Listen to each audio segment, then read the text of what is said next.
नमस्कार, ये आकाशवाणी शिमला है। अब आप प्रभा शर्मा से प्रादेशिक समाचार सुनिए। मुख्यमंत्री जयराम ठाकुर ने अधिकारियों को जन शिकायतों के निपटारे को सर्वोच्च प्राथमिकता देने के निर्देश दिए हैं। शिमला में आज मुख्यमंत्री हेल्पलाइन सेवा की समीक्षा बैठक में उन्होंने कहा कि ये हेल्पलाइन लोगों की शिकायतों के निपटारे में वरदान साबित हो रही है। मुख्यमंत्री ने बताया कि हेल्पलाइन 1100 शुरू होने के बाद करीब 8 लाख फोन कॉल आए, जिनमें से बड़ी संख्या में शिकायतों का निपटारा कर दिया गया है। जयराम ठाकुर ने कहा कि प्रशासनिक सचिवों को शिकायतों के निवारण पर विशेष बल देना चाहिए और लंबित मामलों पर गंभीरता से विचार किया जाना चाहिए। स्वामी विवेकानंद की जयंती आज राष्ट्रीय युवा दिवस के रूप में मनाई गई।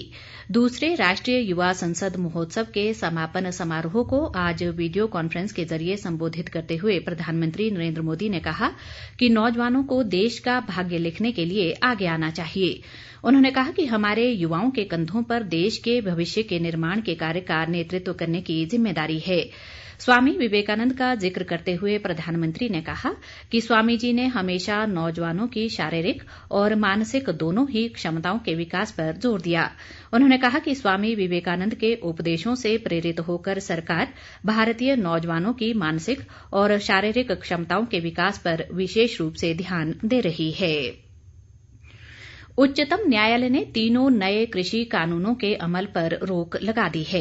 अदालत ने किसान संगठनों और सरकार के बीच बने गतिरोध को हल करने तथा बातचीत का रास्ता निकालने के लिए विशेषज्ञों की एक समिति का गठन भी किया है।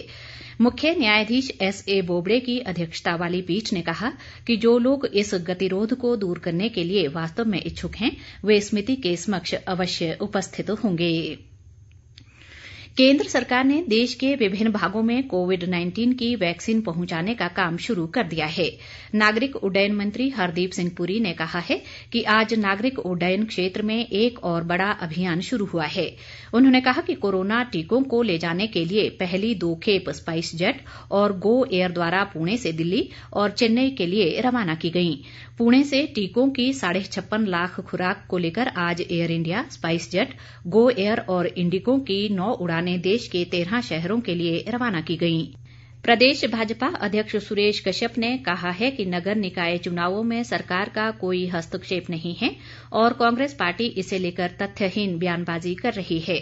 उन्होंने कहा कि भाजपा सरकार की नीतियों पर विश्वास जताकर ही मतदाताओं ने पार्टी समर्थित उम्मीदवारों के पक्ष में वोट डाले हैं। सुरेश कश्यप ने दावा किया कि यदि नगर निगम चुनाव पार्टी चिन्ह पर हों तो उसमें भी भाजपा बहुमत हासिल करेगी। पूर्व मुख्यमंत्री वीरभद्र सिंह ने नगर निकाय चुनाव में कांग्रेस के बेहतर प्रदर्शन पर खुशी जताते हुए मतदाताओं का आभार प्रकट किया है। शिमला से जारी एक बयान में उन्होंने कहा कि शहरी क्षेत्र के मतदाताओं ने कांग्रेस पार्टी को जनादेश देकर भाजपा सरकार की कथित जन विरोधी नीतियों के खिलाफ फैसला दिया है।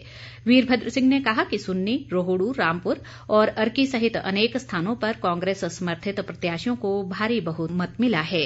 इस बीच प्रदेश कांग्रेस अध्यक्ष कुलदीप सिंह राठौर ने भी नगर निकाय चुनाव में कांग्रेस के पक्ष में मतदान के लिए मतदाताओं का आभार जताया है। राज्य सरकार ने पंचायती राज संस्थाओं के चुनावों को देखते हुए 17, 19 व 21 जनवरी को सार्वजनिक अवकाश घोषित किया है। इसके साथ ही ये समाचार बुलेटिन समाप्त हुआ। नमस्कार।